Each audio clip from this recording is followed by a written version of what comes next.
Good morning, my name's Mike McGrath. I'm a high-risk assessor and trainer at Pinnacle Safety and Training. Today I'd like to take you through a brief look at the safety checks you need to do before you use a boom lift. First thing we need to check is the logbook. There are 4 critical entries and you'll find the logbook in the yellow pouch in the basket. The first critical entry we need to check is the details on the inside of the cover. We need to check that they are correct according to the data plate. If they're not the same, it doesn't match the machine, then the service and maintenance schedules are all out of sync.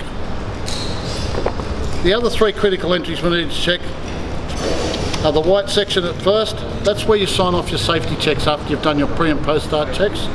If everything's good and safe, you can sign it off and use it.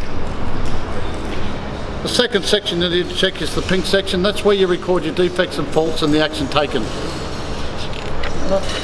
If you find something here on the right, on the left, and nothing on the right, then that's the end of the day machine. You tag it out, you do not use it, and you sort out why the defect has not been repaired. And down the back we have the final section. It's where your routine maintenance schedules are signed off by the mechanic. 90 days, 90 days, 90 days is the cycle of these machines. Okay? The 4th one is your annual check. So if they're not in sync and haven't been done, then again that's the end of your day until you sort out what the machine has been doing and why it hasn't been serviced correctly. Okay, so we start our pre-starts here at the basket. Start at the top, check all your handrails, make sure there's no damage, there's no breaks, no cracks in the welds at the top of the struts. Okay. Check your gate, make sure it goes up and down cleanly. All our decals, stickers must be legible. If they're not legible, you don't know the capacities and capabilities of your machine. We check the floor to make sure it's secure and it's not dirty, no oil, no grease, no tools lying around. Again, we have more stickers on the bottom. We need to check those that they are legible. Down here we have the designated or specified anchorage points for your harness and lanyard. You need to check that they are there and that they are directly marked by a sticker. Our control panel, check that the switches are in good condition, they're not broken. You can read the symbols next to each switch. All right. Across the top we have an anti-crush kill switch. If you go too high or get too close to the roof or a steel structure, your hands will push this out and it simply kills the switch. The machine will not function. That can be checked correctly as part of your post-start checks that we will do later. Okay, now we're around the back of the basket. We need to check all our nuts and bolts and locking pins to ensure that they're not missing or loose. We check our control cables, no cuts or damage, and we have our hydraulic hoses here that control the basket movements. We need to check for any hydraulic leaks or damage to the hose. Now from behind the basket, we're going to have a look up the superstructure of the primary and the secondary risers. We're looking for distortion, bending, or anything that's been hit out of shape. Testing. As we walk down the machine, we're again checking for any leaks out of your lifting arms, any damage or leaks out of the hoses. Then we're looking for visual signs of damage. Flaky paint, a good sign of stressed metal. Cracks in your welds and rust. When checking your tyres, we're looking for rips, tears, chunks, any uneven wear.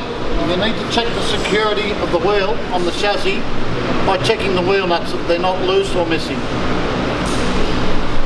Okay, now we come to the turret section.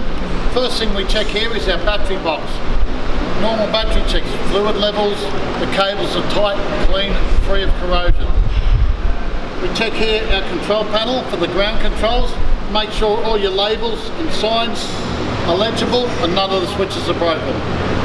We open the cowling and underneath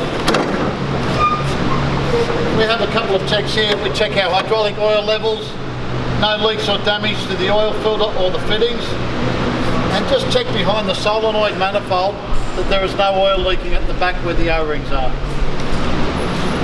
As you come around the rear of the machine, just check that your steer and your directional arrows are all good and they're not missing.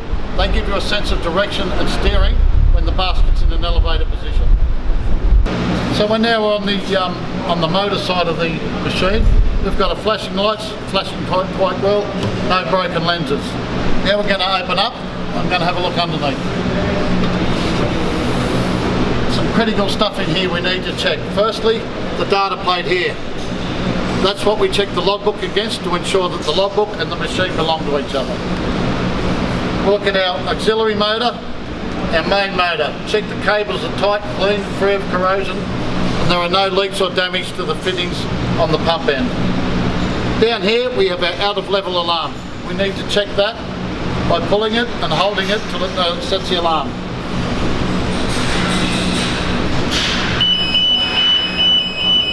It's a critical thing to check.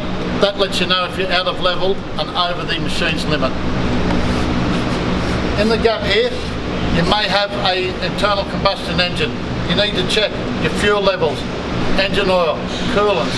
Check that all your hoses, wiring and cables are all secured, zip tied and not flapping around where they can cause damage.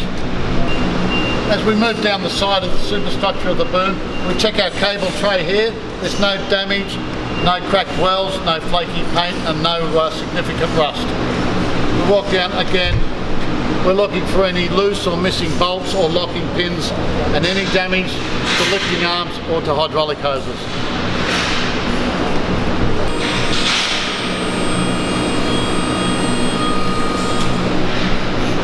Underneath the basket is a critical part that holds the basket to the actual jib and the machine. We need to check the brackets under here. These bolts are nice and tight and there is no gap underneath. These hold the basket to the machine and most critical that they're in good condition. On the back here we have two U-bolts, the same thing. You need to check that the bolts aren't damaged and that they aren't loose. They're holding the basket effectively.